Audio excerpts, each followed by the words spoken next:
Hop, sizlarga bitta xudo xolisa yengillikni bilmayman. Endi qo'ymaganlar bo'lsa mabodo tushuntirib qo'yaman. Biz hop BYD Chazor, BYD Chazor kolonka qo'yib beramiz, 4 ta kolonka.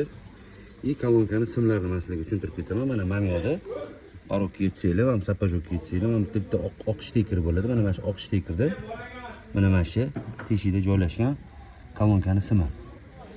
Ya'ni bitta blokdan kelishi, kolonkadan chiqishi. Hop, biz bunga protsessor qo'yamiz, o'shaning uchun bizga blokdan chiqishi ham kerak bo'ladi. Kolonka in kirib ketadi, outga anaqa chiqib ketadi protsessorga. Mana navoda tushunmadi. Bilmaganlarga bo'lsa, mana shu oq shtekeri bor. Kolonkani simini qidirib yurmanglar. Buni mana bitta bloki bor, bizga yechib o'tirmadi. Tarpetning orqasida xuddi shunaqa nari tomonda ham bor. Nari tomon sapajogida ham xuddi shunaqa mashinaga o'xshagan oq shtekeri bor. Shu oq shtekerda kolonkani simi joylashgan. Mashinadan bemalol kolonka ustiga nima qo'ymoqchi bo'lsanglar, mashinadan tortib ketsanglar bo'ladi. Orqa kolonkalarniki mana bu stoykada.